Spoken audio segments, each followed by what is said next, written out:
جهان دیده کشاورزی به دشتی، به عمری داشتی زرعی و کشتی. به وقت غله خرمن توده کردی، دل از تیمار کار آسوده کردی.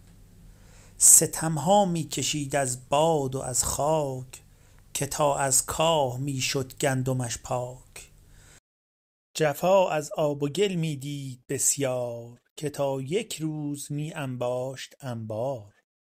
سخنها داشت با هر خاک و بادی، به هنگام شیاری و حصادی. سحرگاهی هوا شد سرد زانسان، که از سرما به خود لرزید دهقان. پدید آورد خاشاکی و خاری، شکست از تاک پیری شاخساری. نهاد آن هیمه را نزدیک خرمن، فروزینه زد آتش کرد روشن. چو آتش دود کرد و شعله سر داد، به ناگه طایری آواز در داد.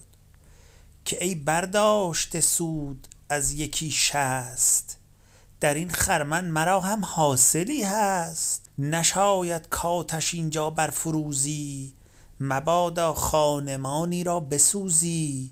بسوزد گر کسی این آشیان را، چنان دانم که می سوزد جهان را. اگر برقی به ما زین آذر افتد، حساب ما برون زین دفتر افتد. بسی جستم به شوق از حلقه و بند، که خواهم داشت روزی مرغکی چند. هنوز آن ساعت فرخنده دور است، هنوز این لانه بی بانگ و سرور است.